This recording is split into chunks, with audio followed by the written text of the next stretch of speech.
Consegui tocar um pouco de trabalho junto, e quando ele veio trazer essa notícia de que ele teria que sair do Cruzeiro para aceitar essa missão, e é uma missão, né, o poder público, se optar por um cargo público, eu de imediato falei com ele, vai então, tem que ir, porque nós vamos perder no Cruzeiro, mas Itabira vai ganhar, e no fim a gente vai sempre procurar construir algo melhor, e tenho certeza que veio o seu nome exatamente pela capacidade reconhecida que você tem, e a você também agradeço de público tudo que a gente conseguiu tocar junto lá no Cruzeiro, o tempo que passamos juntos, né? O presidente João Mário aqui, sabemos da dor e a delícia que é ser presidente de um clube, né? Tem um pouco dos dois, sem dúvida nenhuma. Outro dia eu até publiquei um texto maravilhoso do Fabrício Carpinejar falando sobre talvez seja o pior lugar do mundo para você assistir um jogo de futebol é na cadeira de presidente, né? Porque é um misto de emoção, geralmente quem está lá é apaixonado, né? Eu, obviamente, não preciso nem dizer que sou desde de criança, ir a campo, viajar com meu pai, enfim, e de repente você está imbuído naquele sentimento de que você tem que ter razão e emoção lado a lado, é o mais difícil. Então, meus cumprimentos também, Natália, secretária de Esportes, o Edinho, o Geraldo e o Vetinho, nosso presidente aqui, o Vetão, presidente aqui da Câmara de Vereadores. Sem dúvida nenhuma, aqui tem mais cruzeirense que atleticano, porque a gente sabe como é que funciona o interior de Minas. E Itabira, nós temos até um dado estatístico, é a 15ª cidade, em geral, que tem mais sócio-torcedor do Cruzeiro. E olha que está disputando com Belo Horizonte, Rio, São Paulo, às vezes Contagem e Betim, que estão na grande BH e são cidades bem maiores, e Itabira ainda assim está muito bem posicionada nesse ranking. Então, eu não tenho dúvida nenhuma que não só tem mais cruzeirenses, mas como também tem bastante sócio-torcedor. E poder falar um pouco, Marco, desse tema me deixa muito feliz, porque a gente vê que todo mundo já está pensando nessa grande virada que o esporte precisa. Você falou tudo, né? O esporte é negócio. Aliás, tem até uma frase de um dos maiores juristas desportivos já falecido do Brasil, o cearense Álvaro Melo Filho, que define o esporte em duas frases, em duas palavras, basicamente, que ele fala que é do ócio ao negócio. A origem do esporte era o ócio, né, o divertimento, no tempo livre você ia praticar, e hoje, sem dúvida nenhuma, virou uma indústria, né, tanto que já se mistura muito a ideia do esporte com o entretenimento também, de uma forma geral, né? Então, isso que você falou é muito preciso. Se a gente pegar ali até a década de 70 aproximadamente, os clubes sociais do Cruzeiro, com sócios que pagavam as cotas, que mantinham o time profissional, e depois isso virou, né? Eu falo que aí é a parte da gente entender que um time da magnitude do Cruzeiro, por exemplo, deixa de ser um clube social com um time de futebol e passou a ser um time de futebol com dois clubes sociais que nós temos no caso, porque nós somos 9 milhões de torcedores e temos 5 mil associados, então nem se compara a proporção, e daí a gente sempre discutir e falar muito, e às vezes tem aquela questão do conselho, que é um conselho grande, são 500 pessoas no conselho, e às vezes, muitas vezes o conselheiro dizia, não, mas eu gosto de jogar meu baralho, eu gosto de ir na peteca, eu gosto de ver a piscina limpa, eu gosto de ver, mas a gente tem que entender que aquilo ali não representa mais o que os 9 milhões de torcedores cruzeirenses querem, que é ver um time sustentável, um futebol melhor, né? Então as coisas evoluíram muito, então saber conviver e entender isso, né? Agora somos um time de futebol que por acaso tem 2 clubes sociais, né? Virou realmente isso, e o nosso caminho não podia ter sido diferente. Então a gente vê o esporte virar negócio assim, porque, como o Marco bem colocou, infelizmente acomete todo o futebol brasileiro as dívidas bilionárias dos clubes. Salvo raríssimas exceções, um Flamengo que a partir de 2013 conseguiu fazer uma gestão muito austera, conseguiu ganhar mais do que gasta e conseguiu fazer isso com responsabilidade para hoje gastar muito, mas também faturar muito, tanto que foi o primeiro clube brasileiro a atingir 1 bilhão de faturamento. Times como Fortaleza, um próprio Grêmio, que apesar de ter caído para a Série B, eu adoro citar isso, porque às vezes o resultado desportivo não quer dizer que o resultado extra-campo está ruim, né? Então o Grêmio tinha a 4ª maior folha do Campeonato Brasileiro ano passado e foi rebaixado, né? E começa um campeonato agora, como todo mundo achava, que hoje tem a maior folha disparado da Série B, é uma folha de 7, 8 milhões por mês, você tem uma ideia do Cruzeiro hoje é 2.400, e o Grêmio ainda começa empatando uma partida e perdendo outra. Então, para a gente ver que não é assim. E porém, repito, é um clube organizado financeiramente, né? Temos outros exemplos, Fortaleza, o próprio Bahia, que embora também tenha sido rebaixado, tem feito um trabalho administrativo, mas infelizmente nesse modelo associativo a gente conta nos dedos os clubes que conseguiram se manter assim. Ou temos outros dois casos que a gente vê, que é o Palmeiras, né, e o Atlético Mineiro, que não se sustentam pelas suas receitas comuns ordinárias, né? Ambos têm aí os chamados mecenas que ajudam e ajudam bastante, então não é um modelo necessariamente como o do Flamengo. Mas o fato é que a gente já vinha entendendo isso, e quando a gente assumiu esse desafio no Cruzeiro em junho de 2020, eu lembro que eu sempre juntava com algumas pessoas e muitos perguntavam, olha, mas com acesso ano que vem tudo é diferente. Eu falei, de forma alguma, porque o acesso vai impactar talvez aí em 100 milhões no nosso orçamento, vamos colocar muito, talvez 60 milhões a mais de direito de TV, um patrocínio que é melhor, etc e tal, e 100 milhões numa dívida de 1 bilhão é praticamente só os juros. Então, não quer dizer que se a gente conseguir o acesso, a gente vai conseguir resolver nossos problemas todos. Tanto que, de lá para cá, eu nos 3 primeiros meses paguei quase 40 milhões de dívida FIFA, depois paguei mais 15 milhões entre dívida FIFA e dívida CBF. O Ronaldo, que chegou em dezembro, já pagou quase 40 e ele tem mais 150 para pagar. E essas dívidas que, se não pagarem, se toma punições esportivas, como a gente estava até pouco tempo, sem poder registrar jogador, como quando eu assumi em 2020, o time começando com menos 6 pontos. Então eu falava, o acesso não é tudo mais, porque hoje acabou-se, não tem mais como o clube buscar outra forma de uma grande arrecadação que não seja a venda do próprio clube, né? Não dá mais aquilo, vou viver de jogador, vou viver de bilheteria, ainda mais depois no período pandemia, pós-pandemia, que afetou obviamente não só a bilheteria, a parte de bilheteria, obviamente que eu não vou nem falar de saúde, que foi a maior catástrofe, estou querendo dizer da repercussão disso no futebol, mas também das próprias empresas que sentiram, passaram a não investir tanto dinheiro em futebol. Então a gente sempre falava isso. Nós vamos sobreviver, respirar, nós temos que buscar sobreviver e respirar até a gente conseguir trabalhar a lei da SAF, porque não vai ter outro caminho depois. O modelo associativo está claro que ele não tem futuro, tanto que todas as outras grandes ligas, todos os outros esportes que dão certo, o modelo adotado é o modelo empresarial. E até mistura um pouco aquela discussão quando a gente fala de liga aqui, presidente, que eu falo, adianta eu ter uma liga bacana se os clubes não estão preparados para isso? Porque quando você vai falar do próprio modelo de liga, e eu estou tendo a oportunidade de discutir isso muito, e outro dia tivemos uma reunião com o presidente da Liga Espanhola, a própria liga exige na distribuição do dinheiro que esse clube seja organizado e que tenha a responsabilização de quem vai receber esse dinheiro. Então, não adianta a gente pensar em liga se não organizar os clubes. E aí, a gente vinha passando por um processo legislativo em que você tinha 2 leis de sociedade anônima. Tinha uma no Senado, de autoria do senador Rodrigo Pacheco, e uma na Câmara do deputado Pedro Paulo. A da Câmara, porém, quando a gente viu, ela não tratava só de sociedade anônima, ela falava de liga, de direito de TV, de campeonato, ou seja, era um negócio que ia impactar muito mais. Então, a gente tinha um grupo de presidentes de clube e começamos, vamos focar para a gente tentar aprovar a lei do senador Rodrigo Pacheco, que ela é mais simples, mais objetiva e trata do que a gente precisa agora.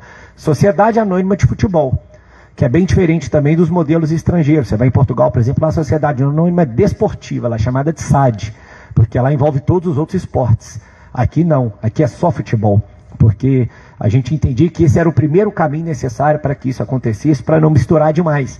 Você pega, se isso vai igual um Cruzeiro agora, quem comprar o futebol tem que pegar o vôlei, o basquete, outras modalidades, ia ser muito mais complexo, e a gente precisava achar uma solução para o futebol brasileiro, né? Então, foi direcionado um foco muito grande na aprovação dessa lei, chegou a ter uma discussão tributária final ali, porque a Receita estava falando que não podia renunciar, e a gente estava mostrando que eles não estavam renunciando, eles estavam mantendo a Receita, porque como associação, vários tributos ali os clubes nem recolhiam, mas enfim, conseguimos trabalhar para passar, para fazer isso acontecer, só que é óbvio que também vinha outro desafio, que a grande questão quando todo mundo pergunta, quanto vale isso? O que é bom o modelo? Igual a gente teve a discussão lá, era o 49, 51, 90, 10. A gente falava, é bom aquilo que o mercado mostrar que é bom. Não sou eu posso falar aqui que eu estou com muita sede, que essa garrafa aqui vale R$50. Se ninguém pagar R$50, ela não vale R$50. Né? Agora, vai depender de que o mercado está entendendo que é o bom para ela. E esse é um grande complicador, porque aí você vai num clube da grandeza do Cruzeiro, que hoje eu vejo as discussões, o outro comprou melhor, o outro tal. Eu falei, gente, vocês estão comparando água com Coca-Cola e com ônibus. São 3 coisas completamente distintas. Quando eu falo de Botafogo, de Vasco, de Cruzeiro, de Bahia, igual potencialmente falam agora, porque você Você, às vezes está se pensando só no que o clube tem de título e de torcida, mas quando você pensa numa dívida imensa de curto prazo e na possibilidade de um comprador assumir toda essa dívida para ele, o risco do negócio é muito grande. Tanto que as últimas discussões que nós tivemos no Cruzeiro eram essa: quanto que ele pagou? Qual que é o tamanho do negócio? E a gente falava, a lei ali está clara, chegou no 6º ano, você não está pagando as dívidas, volta para toda a dívida, volta, o comprador fica obrigado por ela. Então o negócio envolve até 1,5 bilhão de risco. Então não adianta só pensar, ele vai pôr só tanto agora, só tanto agora. O importante é a gente buscar a sobrevivência. E essa questão, por exemplo, foi muito sintomática, porque todo no começo, para a gente chegar até onde a gente chegou, não foi um parto para passar isso no conselho, né? A primeira parte foi de aprovar a própria possibilidade da gente criar a SAF, tinha-se aquele medo, mas e se quem comprar mudar o nome do time, mudar a cor do time, mudar a sede do time? Isso tudo é muito fácil de resguardar, inclusive está na própria lei. Então, não tem problema nenhum, mantém-se 10%, por exemplo, que é o que a gente acabou fazendo em poder da associação, que ela tem um direito de veto nessas matérias, ou até, se vender tudo, pode se colocar num acordo como o Red Bull fez com o Bragantino. Isso ficou no acordo de compra e venda deles, que eles não poderiam mudar o nome do time, mudar a cidade. Eles podem fazer o uniforme extra, como eles fazem lá o vermelho, mas mantém o preto e branco, que é a cor do Bragantino. Então tudo é possível colocar em contrato, que nisso eu concordo com o Marco, que ele falou. Eu acho que se a gente pegar aí dos times de interior, talvez, até por estar mais próximo da gente ali, a gente vê um Vila Nova muito forte, e depois me vem na cabeça, realmente não é porque eu estou aqui, é o Valério. Talvez o Valério, talvez uma Caldense, mas porque a gente pega outros times que já mudaram de lugar, né, que não tem tanto aquela vivência, né, de estar com essa identificação, de representar uma cidade. Você vai em Patos de Minas, você tem 2 times, né, então realmente você está numa cidade próxima de Belo Horizonte, que tem uma pujança econômica muito forte, né, e que você tem um time que representa isso. Então é possível fazer isso aqui, sem dúvida nenhuma, mantendo todas essas raízes, que foi o que a gente acabou fazendo lá e superou o primeiro obstáculo, que tinha esse receio dos conselheiros. E aí veio o segundo. O segundo era que o nosso estatuto só permitia que a gente vendesse 51% das ações e ficasse com 49%. E o que aconteceu com isso? A gente viu que no mercado ninguém queria mandar nem proposta para a gente. Porque quem vai comprar um clube para potencialmente ficar obrigado com uma dívida de quase 1 bilhão para não mandar? Para ter só 49%. Então a gente acabou tendo que passar por uma segunda etapa de convencimento do conselho disso, para mostrar que era importante a gente fazer essa mudança. E por fim agora, efetivamente na compra e venda, que aconteceu e foi amplamente noticiado por todos que estão aqui, porque as dívidas originalmente, elas não são herdadas por quem compra, vai depender de um acordo. Como eu disse, ela potencialmente ele pode ser corresponsável daqui a 6 anos, mas tem muita coisa que é imediata. Então, quando a gente fez o nosso negócio aqui, a gente deixou claro, por exemplo, parcelamento tributário, era grande parte da nossa dívida, 380 milhões, a gente conseguiu no parcelamento para 180, mas as prestações muito caras. Ou seja, se não paga, volta tudo lá para frente depois, volta tudo lá para o valor original depois. Então a gente precisava construir uma forma de que o comprador, que tem o poder econômico, assumisse isso. E aí a equação que a gente fez foi: o que eu quero? O que todo cruzeirense quer? Eu quero ver o Cruzeiro bem de novo. Era isso que todo mundo falava. Eu quero ver o Cruzeiro competitivo. Eu quero viajar, quero ter emoção ao ver o jogo, que às vezes a gente ficava tendo mais aperto do que emoção de ver o jogo, de alegria.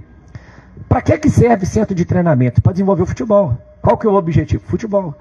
Então, é muito melhor eu propiciar que esses centros de treinamento passem para a SAF oficialmente, né, e que eu consiga ter a garantia do pagamento dessas outras dívidas, que foi a troca que a gente fez. Porque para nós é muito melhor, até para poder fazer investimento no centro de treinamento, né, para poder fazer com que o negócio de futebol se toque de forma melhor. E eu dei esse exemplo também algumas vezes, quando eu falei a própria Toca da Raposa, que já foi o melhor centro de treinamento do Brasil. Hoje, se for 8º, 10º, é muito. Precisa de muitas reformas. Agora, quem vai pôr o dinheiro? Só põe dinheiro se eu tiver alguma garantia de que isso aqui amanhã não vai ser leiloado. E até porque é o que eu falava no fim.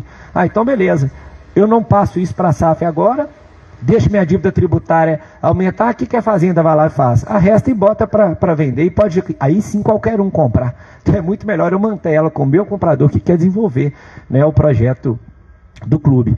E aí tem aquelas características que cada um vai acontecer, né? O Valério tem certeza caminhando e passando, você tem um empresariado local muito forte, você tem diversas pessoas que estão procurando clubes de todas as características. Tem gente que prefere pegar um clube bem no começo mesmo para começar a desenvolver um trabalho de base, né? Para fazer um trabalho diferente do que às vezes só competir e ganhar já nas divisões maiores. E falo isso com toda tranquilidade porque em fevereiro desse ano, hoje esse mesmo convite, quando eu falei que vim aqui, o Marco falou, vamos trocar uma ideia sobre SAF. Eu fiz isso a convite da FIFA, lá fora, em Abu Dhabi. E no final vi um monte de gente, mas tem da A, tem da B, tem da C, tem da D, você tem gente interessada em todo tipo de clube. Agora, qual que é o primeiro passo? Para ganhar na Mega Sena eu tenho que jogar, né? Então, para eu vender as minhas ações, eu tenho que constituir a SAF. Eu acho que o primeiro caminho é fazer essa constituição da forma correta, né? O conselho refletir bastante sobre isso, pensar nessas leis de mercado, igual a gente falou. Às vezes não adianta esse sentimento de pertencimento, de que eu quero que isso seja nosso, eu quero, mas tem que pensar com a cabeça de quem está arriscando o dinheiro para entrar no negócio. Então, entender como que é a composição patrimonial, o que vai, o que fica, né? Como é que é a composição acionária que você pretende fazer depois, porque eu acho que isso que é o essencial, porque também não adianta compor a SAF e não conseguir vender nada, né? Então, a gente tem que ter essa ótica do comprador também para a pessoa que vai assumir, ter a certeza do que ela está fazendo e ser um negócio seguro para ela também, né? Eu nem sei como que é a questão de dívida e tal, mas, enfim, isso aí depois é todo um trabalho que pode ser feito. E a gente passou por isso agora recente também. A lei da SAF, por exemplo, presidente, ela vem com a possibilidade do chamado RCE, que é o Regime Centralizado de Execução. Você joga todas as suas dívidas trabalhistas e tributárias, e aí as tributárias, óbvio, perante o Tribunal do Trabalho, e as cíveis, trabalhistas e cíveis, e as cíveis no Tribunal de Justiça. E a gente entrou com os dois pedidos, né? Só que o que a gente vê? Essa não é uma coisa tão regulamentada ainda. Tanto que o Fluminense fez isso lá no Rio, e o procedimento lá foi praticamente de uma recuperação judicial. Então a gente foi para o caminho aqui da recuperação, provavelmente, né, extrajudicial primeiro, que a gente deve fazer. Agora, por isso que a gente fala que isso envolve toda uma assessoria a ser feita. Eu sou muito tranquilo, porque muitas vezes lá no conselho, quando a gente levar essas matérias, alguns falavam, mas você está fazendo isso da sua cabeça. Eu falei, gente, nós trouxemos primeiro a Ernst Young, que é uma das maiores consultorias do mundo, para ajudar a gente a estruturar o que seria um modelo de governança. Depois a gente traz a Álvares Marçal, que é uma das maiores empresas também do mundo, de poder fazer exatamente essa virada de caixa, essa gestão de dívida. E depois nós trouxemos a XP, que é um dos maiores bancos do Brasil e reconhecido hoje internacionalmente para a captação do investidor. Então o que a gente fez foi o quê? Se cercar de especialistas. Por isso que eu não tenho dúvida nenhuma que a gente primeiro conseguiu ser a primeira SAF oficialmente do Brasil. O Cruzeiro foi o primeiro time a registrar na junta comercial o seu estatuto social no modelo de sociedade anônima do futebol, e depois ser o primeiro a captar investidor, efetivamente, porque a gente preparou o caminho, né? Acho que não adianta fazer tudo correndo, tá aqui, né? Tá pronta, minha SAF, tô querendo vender as ações. Tá bom, mas qual que é o tamanho da sua dívida? Qual que é a estruturação? A tributária é grande? Já procuraram fazer um parcelamento? Que hoje, por exemplo, quando a gente perdeu o Profut lá, muita gente ficou preocupada, mas a gente perdeu tranquilo, porque a gente sabia que a negociação que a gente estava fazendo era outra. E a gente fez uma transação tributária individual. Agora já tem uma nova lei, que é a do PERSE. Nós refizemos agora numa situação muito melhor, né? Então é analisar para fazer essa composição tributária, para entender dentro da civil e trabalhista, que deve ser depois o que tem de mais relevante, né? Como que se faz a melhor forma de buscar esse condomínio de credores, se faz uma RCS, se faz uma recuperação, se vai ser judicial ou extrajudicial, porque você deixa estruturado, porque quem comprar vai entender para onde que vai o dinheiro, para falar assim, opa, posso ficar tranquilo que aqui eu não vou ser cobrigado, eu não vou ter problema lá na frente depois, porque quem comprar tem responsabilidade. Isso eles falavam o tempo inteiro no Cruzeiro. O Ronaldo quer chegar a fazer dinheiro e ir embora. Eu falei, gente, ele não vai arriscar uma pessoa que vive da imagem como ele, arriscar o nome dele para chegar aqui, comprar, sair e tal, e poder ter que responder para uma dívida lá na frente depois. Hoje ele tem a situação dele tranquila. Se ele ficar calado, sentado dentro de casa, já está bom demais. Mas não, ele tem esse objetivo, ele tem esse desejo, né? Um exemplo que a gente cita, o time dele lá fora, o Valladolid, tem 3 anos que ele já opera no Azul, nunca quis distribuir lucro, né? Até porque nesse negócio, historicamente, se a gente pegar os times de futebol, dificilmente o dono compra um time para distribuir lucro, ele compra o time para valorizar o time. E aí sim eu acho que foi até a importância da gente fazer o 90-10, por isso que eu não tenho dúvida nenhuma que daqui a pouco ele vai querer vender 20% para capitalizar o time. E ele continua com o controle acionário, mas capitaliza o time, sem dúvida nenhuma, coisa que talvez a gente não conseguiria fazer, né? Então, eu acho que o astral muda, tudo muda. E tanto que o Marco tem até mensagem para comprovar que logo depois que a gente passou isso lá, um monte de gente começou a ligar para saber. Eu falei, Marco, vamos, olha para a gente fazer isso aí no Valério, conversa com o pessoal. Eu acho que é um caminho inevitável, porque se o Valério não fizer, outros times vão fazer independentemente de primeira, segunda ou terceira divisão. E aí é aquilo, quem sai na frente bebe água limpa. Então agora quem está estruturado e pronto primeiro, né, agora você pega para um investidor chegar aqui, você já tem uma estrutura de estádio. Ah, tem que arrumar o gramado. Beleza, mas já está muito mais fácil quem pegar do zero e ter que começar a construir tudo. Então já estão alguns passos na frente, né, quem está aqui com esse desejo de fazer, né? Então, eu acho que isso queria relatar um pouco dessa experiência nossa. Não sei se faltou alguma parte aí que... Claro, estamos abertos à pergunta, óbvio, mas eu queria mais ou menos contar um pouco dessa história aí, o que a gente pensa, o que a gente passou. Claro que nesse meio é muita dificuldade, conviver com isso e com o sucesso desportivo, que não vem às vezes, é complicado, mas faz parte, né? Eu acho que a gente sempre tem que pensar para frente. E claro, né, presidente, diretoria, vice-presidente que está aqui, isso é fundamental também. Ao fazer isso, nós, diretoria, estamos abrindo mão de poder. Eu cheguei a discutir isso na CBF com o presidente de clube lá do Rio de Janeiro, que falou, aqui eu não faço, custei a ser eleito para chegar agora e alguém mandar no meu futebol, que é o principal. Aí eu falei, mas a preocupação não é quem vai mandar, a preocupação é o clube, tá bem, né? Então, independentemente de qualquer coisa, a gente sempre preocupou em fazer um Cruzeiro melhor, né? Tanto hoje muita gente relembra isso, eu estava contando isso ali para o nosso prefeito, para o nosso presidente da Câmara, que eu comecei as minhas entrevistas todas no Cruzeiro, o pessoal falava que de Cruzeiro volta a ganhar título. Eu falei, eu não tenho que preocupar com isso agora, porque se eu preocupar só em ganhar título, foi ganhar título que nos trouxe até aqui. Eu tenho que preocupar em reestruturar o Cruzeiro de forma definitiva. Não adianta eu ganhar um título, não adianta eu subir para a Série A e voltar, né? Igual o Chapecoense, estava falando, fez um belo campeonato no ano retrasado, ano passado fez 12 pontos na Série A. A gente tem que pensar em sustentabilidade. Acho que esse que é o mais importante. Um modelo sustentável, desportivo e econômico tem que caminhar junto. Esse que é o principal.